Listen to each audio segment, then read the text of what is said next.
Hello, good morning student. आज की class में आपका स्वागत है।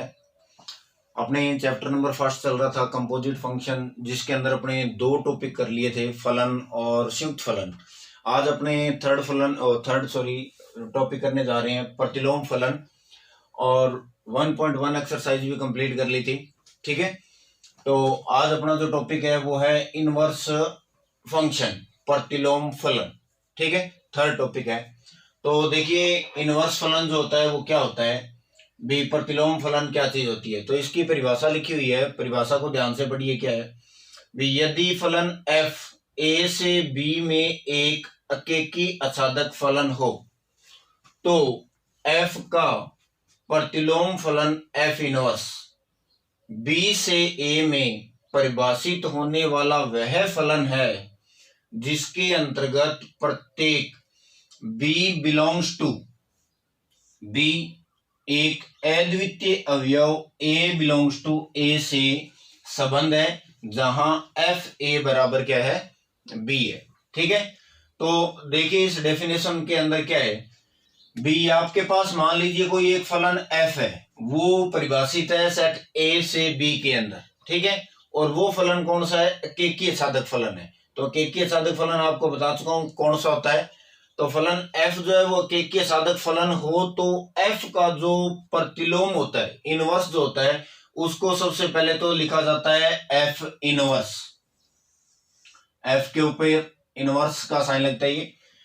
तो एकेकीय साधक फलन हो तो f का प्रतिलोम फलन f इनवर्स b से a में परिभाषित होने वाला वह फलन है। देखिए, अगर f जो है वो a से b में परिभाषित है तो f का जो प्रतिलोम होगा, जो इनवर्स होगा, यानी f इनवर्स होगा, वो b से a में परिभाषित होगा। ठीक है, तो b से a में परिभाषित होने वाला वह फलन है जिसके अंतर्गत प्रत्येक b बिलोंग्स टू b, यानी स्मॉल b एक कोई अवयव है, वो सेट b से एक अद्वितीय अवयव, यानी एक अद्वितीय अवयव small a belongs to capital A, यानी ये अवयव कैपिटल A जो सेट है उसमें से संबंध है, जहां f a का मान क्या दिया हुआ है, आपको b दिया हुआ है। ठीक है, तो f इनवर्स होगा b से a में, f इनवर्स b का जो मान होगा वो क्या होगा, a होगा।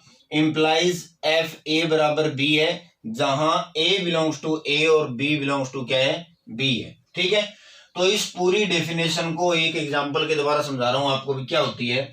मान लीजिए आपके पास कोई भी एक सेट है A, जिसके अंदर अवयव मैंने ले लिए 2, 4 और 6, ये 3 अवयव है।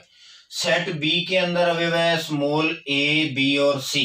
ठीक है, तो ये आपका A से B में कोई फलन है f। ठीक है, तो अब आपको देखिए स्टार्टिंग में ये कहा है भी एक अकेकीय साधक फलन होना चाहिए, तो ये एग्जांपल जो है वो अकेकीय साधक का है। ठीक है ना, अकेकी किस लिए है, क्योंकि A के प्रत्येक अवयव का B के प्रत्येक अवयव से भिन्न भिन्न क्या होना चाहिए, संबंध होना चाहिए। और असाधक इसलिए है क्योंकि B के अंदर जितने भी अवयव है इनका A के किसी न किसी अवयव के साथ में पूर्व प्रतिबिंब बनना चाहिए, तो पूर्व प्रतिबिंब इसका बन रहा है। तो ये जो एग्जाम्पल है ये एक अकेकीय साधक का है। ठीक है, तो F जो है वो A से B के अंदर परिभाषित है। तो अब ये कह रहा है भी प्रत्येक small b belongs to B, यानी कोई स्मॉल b अवयव अगर मान लो इसमें से है तो A के एक अद्वितीय अवयव से इसका क्या होना चाहिए, संबंध होना चाहिए। ठीक है, तो देखो आपके पास क्या है भी, अगर 2 का संबंध इससे है तो इसका उल्टा प्रतिलोम जो है A का जो है वो किससे होगा, 2 से, यानी 2 का प्रतिबिंब है A, तो स्मॉल a का पूर्व प्रतिबिंब है 2 से। अब मान लो सपोज करो, मैं एक उदाहरण दे देता हूं आपको भी, मान लीजिए ये सेट ये है जिसके अंदर अवयव है 1, 3 और 5, और सेट B जो है उसमें A, B और C। ठीक है, ये है। अब मान लीजिए 2 का संबंध है 1 से, इसका संबंध भी है A से, और 5 का है C से। ठीक है, तो ये एक अकेकी साधक फलन नहीं है। अब देखिए 1 का इससे संबंध है, 3 का भी इससे संबंध है। अब मान लीजिए B है, तो इसका अगर प्रतिलोम निकालूंगा तो इसका इधर किसी के साथ में संबंध नहीं है। अब इसका किसी के साथ में संबंध नहीं है तो इसका मतलब है भी इसका प्रतिलोम आप नहीं निकाल सकते। इसलिए ये कहा है भी कोई भी फलन है उसका प्रतिलोम अगर आपको निकालना है तो वो फलन एकेकी अच्छादक होना बहुत जरूरी है। ठीक है, तो जैसे ये लिखा हुआ है, इसको अगर मैं क्रमित युग्म में लिखूंगा तो f बराबर, क्रमित युग्म में लिखने का तरीका है 2 a, यानी 2 का जो संबंध है a से है, 4 का किससे है, 4 का है c से, तो 4 c, और उसके बाद में 6 का किससे है, 6 का संबंध है b से। ठीक है, तो ये सेट जो था, और सॉरी फलन f है, इसको मैंने क्रमित युग्म में लिखा है। अब इसका अपने क्या निकालेंगे, इनवर्स प्रतिलोम। तो प्रतिलोम निकालने के लिए मोस्ट इंपोर्टेंट बात है भी दिया गया फलन एकेकी अच्छादक होना चाहिए। ठीक है, तो अब इसका इनवर्स निकालना है तो आपको कुछ नहीं करना है, इसको उल्टा करना है, a, 2 c, 4 b, 6। ठीक है भाई, ये इस फलन का क्या कहलाता है, प्रतिलोम फलन कहलाता है, इनवर्स कहलाता है, यानी एफ ए बराबर बी।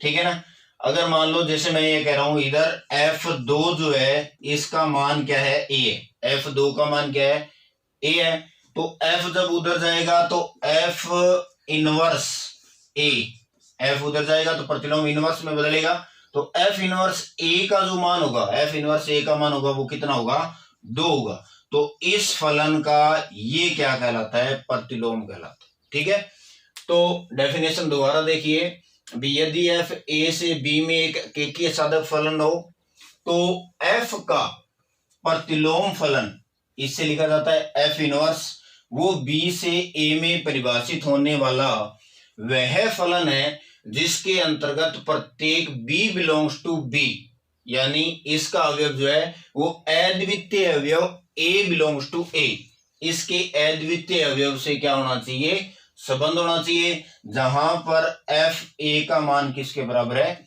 b के मान के बराबर है। तो f inverse b belongs to a, तो f इनवर्स b का जो मान होगा वो क्या होगा, a होगा, ये आपको बता दिया यहाँ पर। इंप्लाइज f a बराबर क्या है, b है, जहां a बिलोंग्स टू a और b बिलोंग्स टू क्या है, b है। ठीक है, तो ये है इस प्रतिलोम फलन की डेफिनेशन। तो प्रतिलोम फलन के अंदर आपके पास क्या है, मोस्ट इंपोर्टेंट बात ये है भी कोई भी फलन है उसका प्रतिलोम कब ज्ञात कर सकते हो, तो उसका प्रतिलोम तभी ज्ञात किया जा सकता है जब f जो है वो आपका क्या है, एकेकी आच्छादक है। तो ये बात आप ध्यान से देख लीजिएगा भी किसी फलन f,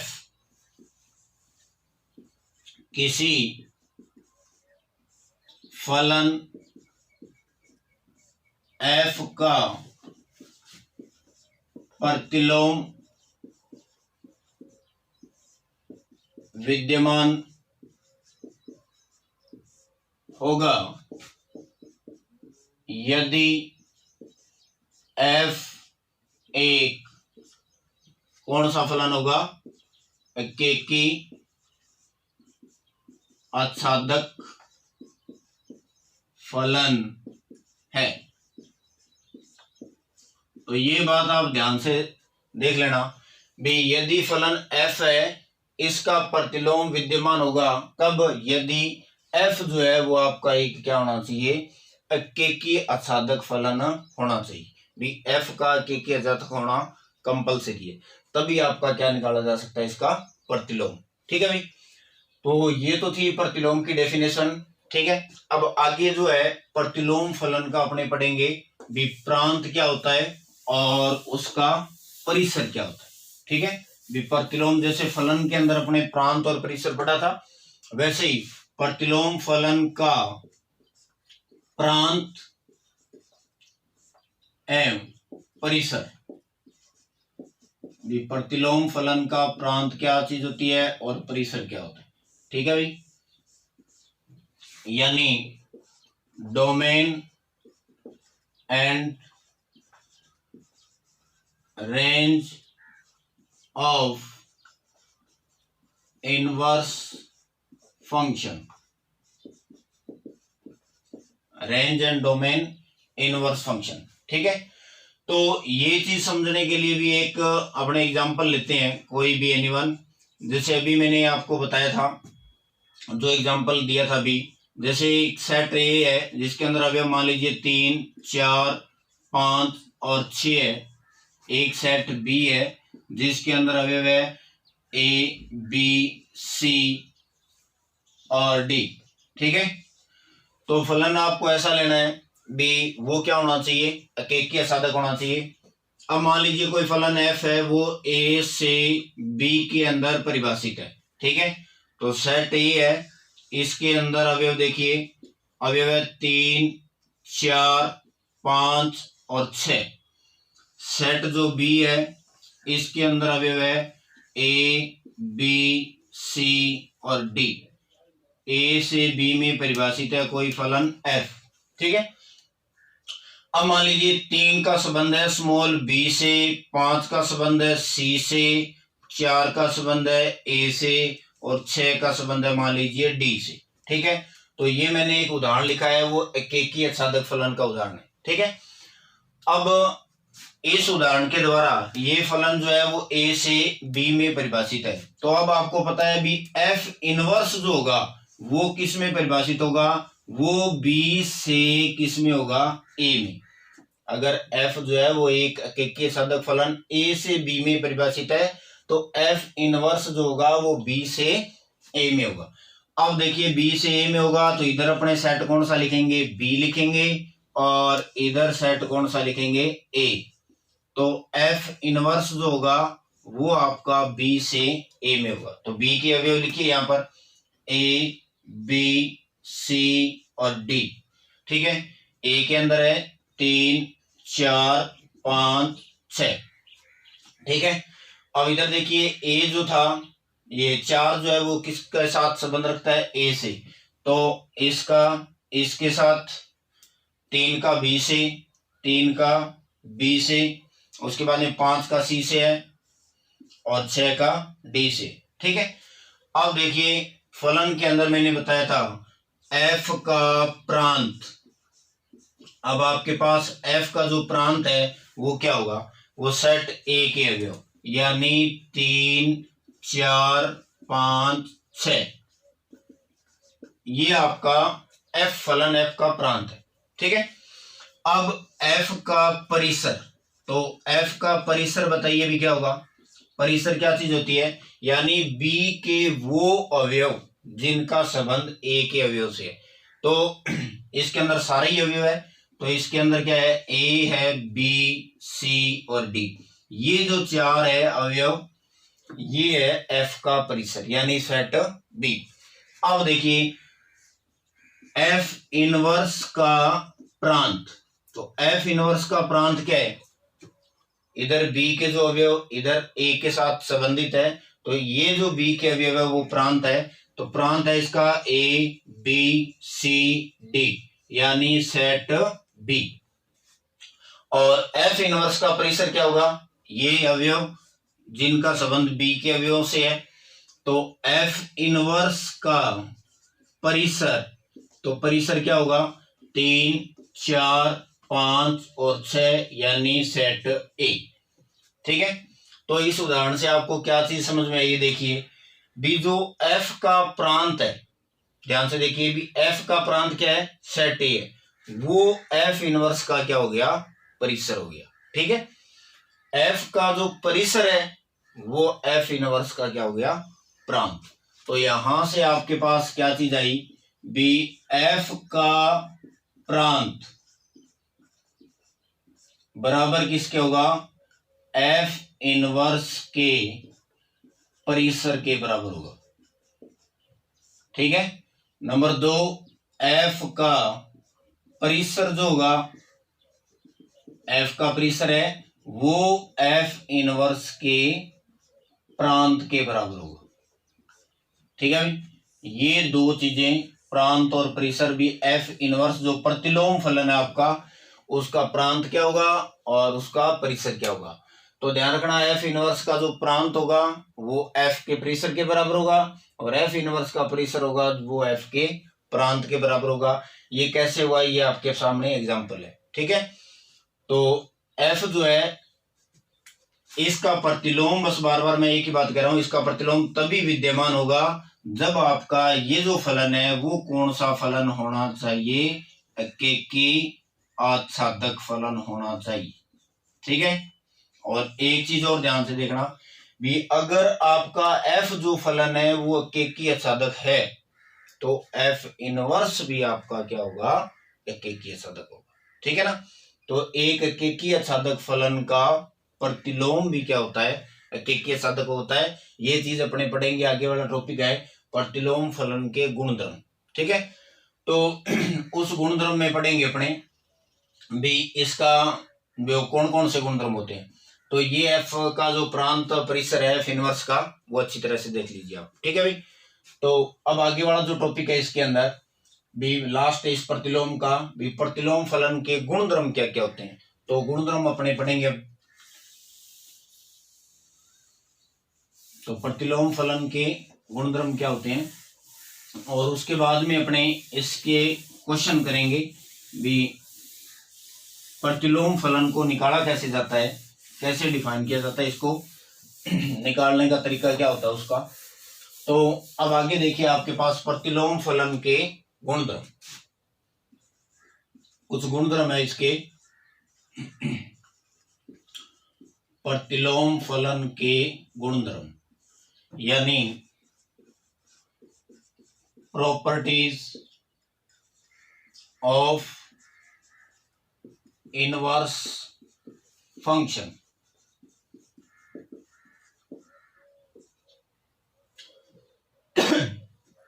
भी प्रतिलोम फलन जो है उसके गुणधर्म क्या होते हैं। तो देखिए इसके अंदर गुणधर्म, अभी एक तो मैंने अभी आपको बताया था भी गुणधर्म क्या होता है। तो सबसे पहले देखिए एकेकी आच्छादक जो फलन है, कोई भी एकेकी आच्छादक फलन का प्रतिलोम इनवर्स जो होता है, प्रतिलोम अद्वितीय होता है। देखिए भी इसमें क्या चीज है भी, प्रतिलोम निकालने के लिए ये बात तो कंपलसरी है भी, वो फलन क्या होना चाहिए, एकेकी आच्छादक होना चाहिए। अब एकेकी आच्छादक फलन का प्रतिलोम जो होता है वो क्या होता है, अद्वितीय होता है, यूनिक सॉल्यूशन होता है। ठीक है ना। यानी 1 1 on 2 जो फंक्शन है उसका इनवर्स जो है वो क्या होता है, यूनिक सॉल्यूशन होता है। ठीक है। वो कैसे होता है, अभी मैंने आपको एक एग्जांपल बताया था भी, मान लीजिए इसमें 2 3 4 और b जो है इसमें a b c, ये फलन f है, इसका इससे संबंध है, इसका इससे और इसका इससे। अब मान लीजिए 2 है, जैसे मान लो f 2 है, इसका मान आपके पास क्या है, a है, तो f इनवर्स जो a है इसका मान क्या होगा, 2 होगा, यानी यूनिक सॉल्यूशन होगा। इसका इनवर्स जो होता है ये एक ही होगा और कोई अवयव नहीं होगा। ठीक है। तो एकेकी आच्छादक फलन है उसका जो प्रतिलोम निकालेंगे तो वो एक क्या होता है, यूनिक सॉल्यूशन होता है। ये पहली प्रॉपर्टी है इसकी। ठीक है। और दूसरी प्रॉपर्टी देखिए इसमें क्या होती है भी, एकेकी आच्छादक फलन, एकेकी आच्छादक फलन का प्रतिलोम फलन भी एकेकी आच्छादक होता है। ये भी मैं अभी बता के गया हूं आपको भी, अगर कोई भी फलन f है वो आपका अगर एकेकी आच्छादक फलन है तो उसका इनवर्स जो होगा यानी प्रतिलोम फंक्शन जो होगा वो भी क्या होगा, 100% एकेकी आच्छादक होगा।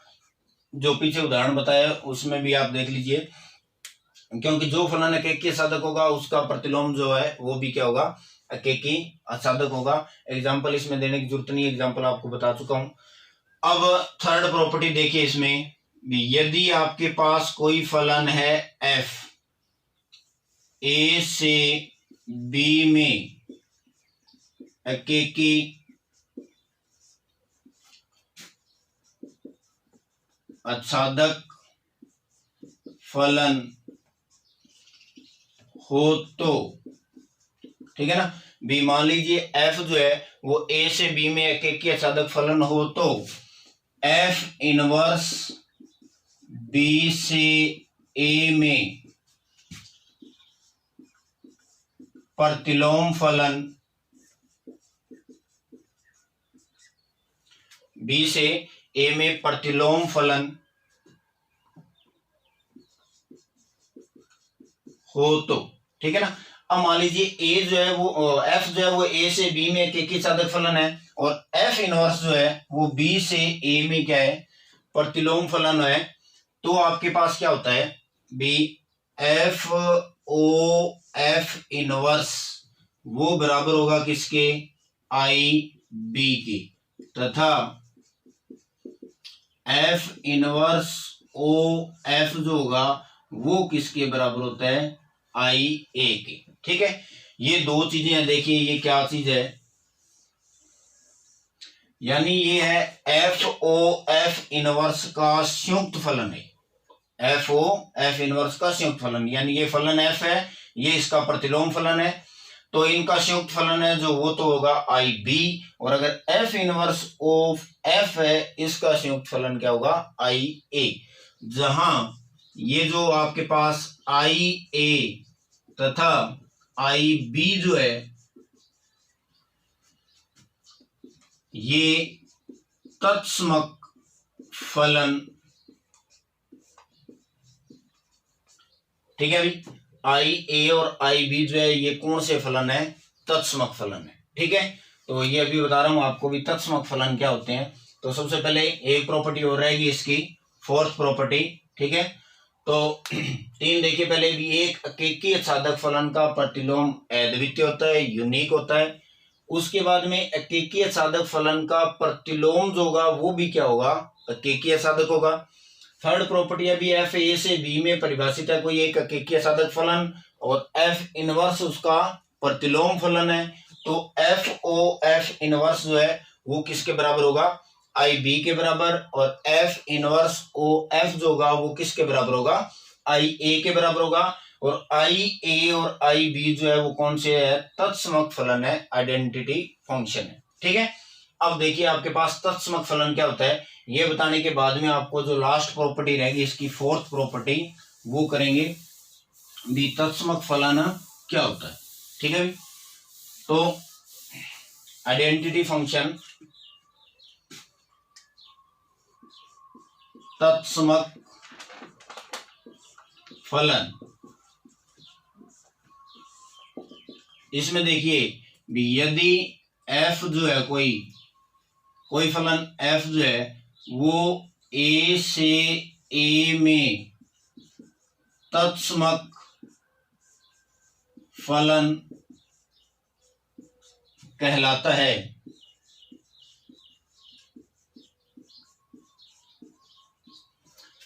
कोई फलन f जो है वो a से a में तत्समक फलन कहलाता है। कब कहलाता है, यदि a के प्रत्येक अवयव, ये के प्रत्येक अवयव का समय और समय से संबंध, समय और केवल समय से, यानी खुद से ही क्या हो, संबंध हो। ठीक है, जैसे मान लीजिए आपके पास एक एफ एक्स बराबर एक्स एक फलन है, तो देखिए तत्समक फलन क्या होता है भी, ए से ए, यानी सेट ए से ए में तत्समक फलन कहलाएगा जब कब, जब ए के प्रत्येक अवयव का खुद और खुद से ही संबंध हो। ठीक है ना, जैसे मान लीजिए ये एक उदाहरण है एफ एक्स बराबर एक्स। अब मान लीजिए इस x में अगर कोई भी वैल्यू पुट करूंगा मैं, ये मान लो यहाँ पर 2 रखूंगा तो f2 का मान भी कितना आएगा, 2 ही आएगा, यानी 2 का संबंध किससे हुआ, 2 से। अगर मैं यहाँ पर 4 रखूंगा तो वो भी क्या होगा, 4 ही आएगा, यानी खुद का खुद से ही संबंध। तो वो फलन क्या कहलाएगा, तत्समक फलन कहलाएगा, आइडेंटिटी फंक्शन जिसको आई से डिनोट किया जाता है। ठीक है, तो वो आपका तत्समक फलन कहलाएगा। जैसे मान लो मैं f2 रख रहा हूं इसमें, तो x का मान यहाँ भी कितना 2 आएगा, यानी इस x में जो वैल्यू पुट करोगे वही इस फलन का मान आएगा। ठीक है, तो यानी a के प्रत्येक अवयव का, जैसे मान लो सेट a है, इसके अंदर अवयव है 2 4 6, तो a सेट है और यहां पर भी a है। फलन f जो है वो a से a में परिभाषित है, इसमें अवयव है 2 4 6 और इसमें भी है 2 4 6, तो 2 का 2 से, 4 का 4 से और 6 का 6 से हो। ठीक है, तो खुद से संबंध है, वो जो फलन कहलाएगा वो आपका क्या कहलाएगा, तत्समक फलन कहलाएगा। अब लास्ट प्रॉपर्टी देखिए, इसकी फोर्थ प्रॉपर्टी क्या है, तो ये प्रॉपर्टीज दोबारा देख लीजिएगा, आगे इसके क्वेश्चन करेंगे अपने 1.2 जो है उसके अंदर। ठीक है, लास्ट इसकी चौथी प्रॉपर्टी है। अब मान लीजिए चौथी प्रॉपर्टी के अंदर क्या है, अभी आपके पास कोई भी दो फलन है, एक तो f है और g है। ठीक है, यदि फलन f और g अकेकी आच्छादक फलन हो तो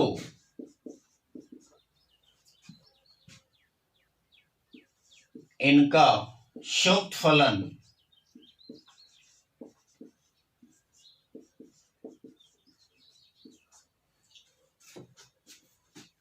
GOF परिभाषित, यदि फलन f और g अकेकी आच्छादक फलन हो तो इनका संयुक्त फलन GOF परिभाषित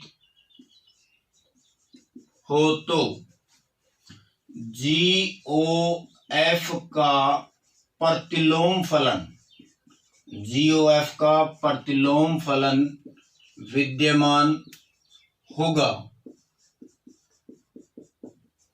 ठीक है ना, देखिए भी मान लीजिए f और g कोई दो अकेकी साधक फलन है, अकेकी साधक फलन है, तो इनका जो संयुक्त फलन है वो GOF परिभाषित हो। ठीक है ना, इन दोनों का जो संयुक्त फलन है वो GOF अगर परिभाषित है तो GOF का प्रतिलोम भी क्या होगा, विद्यमान होगा, यानी GOF का आप इनवर्स भी निकाल सकते हो, और GOF का जो इनवर्स होगा वो देखिए किसके बराबर होगा, GOF का जो होल इनवर्स होगा वो F inverse O G inverse के क्या होता है, इक्वल होता है भाई। ठीक है भाई, ये आपका लास्ट इस इनवर्स फलन का गुणधर्म है, 4 नंबर गुणधर्म। यदि फलन f और g दो अकेकी साधक फलन है और इनका संयुक्त फलन GOF परिभाषित हो तो GOF का प्रतिलोम भी विद्यमान होगा और प्रतिलोम निकालने का ये तरीका होगा। ठीक है ना, यानी अगर आपको इसका मान निकालना है तो पहले आप क्या निकाल लीजिए, एक तो g इनवर्स x निकाल लीजिए, फिर आप f इनवर्स निकाल लीजिए, और उसके बाद में इसको निकालने का संयुक्त फलन की परिभाषा से F inverse O G inverse X का जो मान निकालना है तो संयुक्त फलन की परिभाषा से आप ऐसे निकालोगे भी F inverse of G inverse X। ठीक है, तो G इनवर्स X की वैल्यू यहां पुट करेंगे और उसके बाद में जो भी मान आएगा वो किस में पुट करेंगे, F इनवर्स X के अंदर। ठीक है, तो आज के लिए अपने इतना ही पढ़ेंगे भी प्रतिलोम फलन, ये अपने आप पूरा कंप्लीट कर लिया है भी प्रतिलोम फलन क्या चीज होती है और उसका प्रांत क्या होता है, उसका परिसर क्या होता है और उसके गुणधर्म क्या होते हैं। ठीक है, तो इनवर्स फलन में इतना ही था। अब कल अपने क्या करेंगे, इस इनवर्स फलन के जो क्वेश्चन है यानी 1.2 के जो क्वेश्चन करेंगे। ठीक है भी, अच्छी तरह से रिवीजन कर लेना इसका। थैंक यू, धन्यवाद।